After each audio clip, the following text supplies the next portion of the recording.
บายดีมื้อนี้ข้าพเจ้าได้โปรแกรมมาใหม่ๆเนาะสิลองมาอัดคลิปเบิ่งว่าซั่นสิลองแนะนำการติดตั้งโปรแกรมเนาะนั่นก็คือโปรแกรม Adobe Photoshop CS6 ซึ่งสิเป็นอะไรนั้น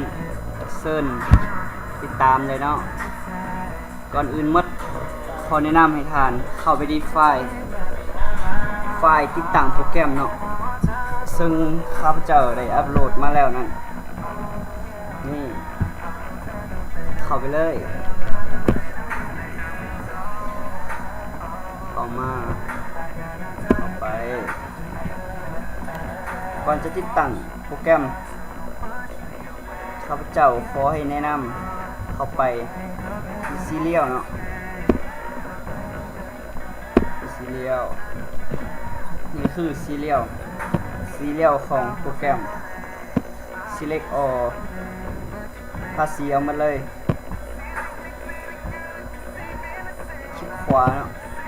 copy ไปเลย copy แล้วปิดแม่งมาเลยบัดนี้ set up เข้าไฟล์ set up เนาะ enter ไปเลย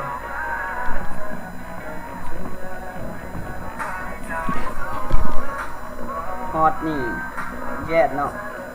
คลิกแยกเลยขั้นตอนนี้เลือกภาษาซึ่งจะบ่มีภาษาลาวกับภาษาไทยเนาะแต่ภาษาจีนหรือญี่ปุ่นน่าจะมีเลือกเป็นภาษาอังกฤษแหละเลือกเป็นภาษาอังกฤษเด้อโอเคจากนั้นให้ทุกท่านกด next จากนั้นกดagree กด agree เด้อโมเมนต์กรีเด้อ agree เด้อพอขั้นตอนนี้ทุกท่าน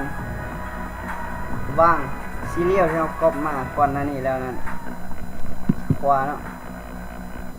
กด path จากนั้นกด next กด next อันนี้ก็กด next ตัวนี้มันจะบอกที่เฮาสิตั้งโปรแกรมเนาะมันจะอยู่ช่อง C folder โปรแกรมไฟล์แล้วก็ slash folder Adobe เนาะต้องสนใจมัน next ไปเลยฮอตนี่กัน next ฮอตนี่ให้กด install เด้อกด install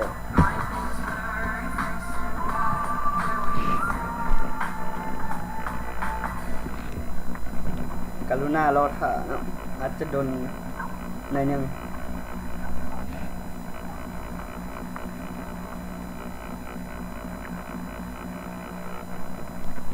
รอท่าสักหน่อยโอ้เต็มละ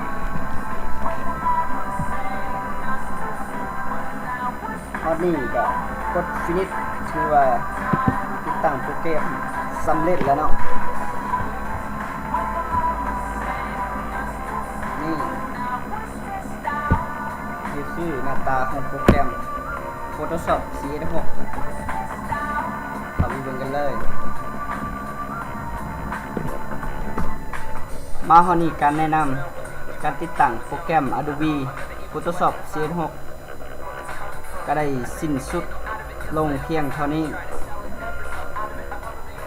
เป็นใดนั้นสามารถแสดงความคิดเห็นหรือกดไลค์กดแชร์ได้เนาะหรือสนใจโปรแกรมก็สามารถเข้าไปโหลดที่เว็บไซต์บ็อกสปอร์ตของข้าพเจ้าเนาะ